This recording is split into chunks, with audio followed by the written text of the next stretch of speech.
Hi YouTube family, आप सभी का स्वागत है निशा यादव के चैनल में। आज मैं आप सभी को सुनाने जा रही हूँ गीत। पसंद आए लाइक कमेंट शेयर जरूर करना।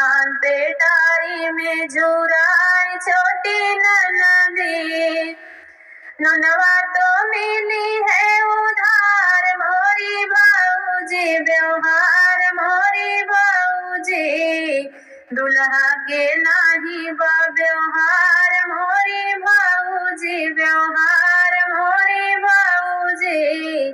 पान बेटारी में झुराई छोटी ननदी, झुराई छोटी ननदी, एक दिन का दूल्हा उधार दे तू ननदी। पान बेटारी में झुराई छोटी ननदी, जैसे नीतालवा के मछली बिसाहिनिया वे ननदी, बिसाहिनिया वे ननदी, वैसे अमतियावा तोहार छोटी ननदी, तोहार छोटी ननदी।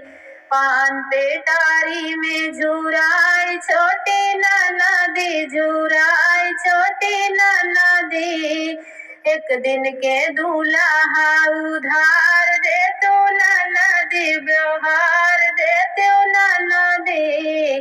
पान पेटारी में झुराई छोटी ननदी, जैसे के खेतवा में डोले किसनवा, जैसे के खेतवा में डोले किसनवा, वैसे डोलतियावा तोहार छोटी ननदी, तोहार छोटी ननदी।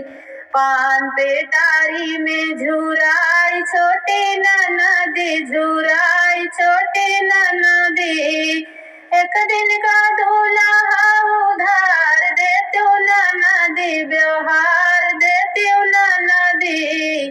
पान पेटारी में झुराई छोटी ननदी, जैसे कचहरी में डिपटी तड़प कल कटर तड़प, वैसे तड़प पियावा हमार छोटी ननदी, हमार छोटी ननदी। पान पेटारी में झुराई छोटी ननदी, झुराई छोटी ननदी, एक दिन के दूल्हा उधार देती ननदी, व्यवहार देती ननदी।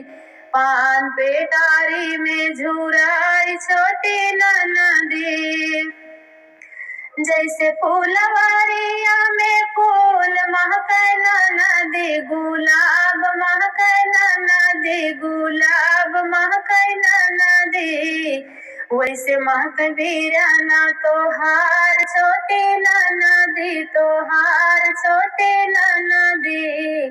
पान पेटारी में झुराई छोटी ननदी।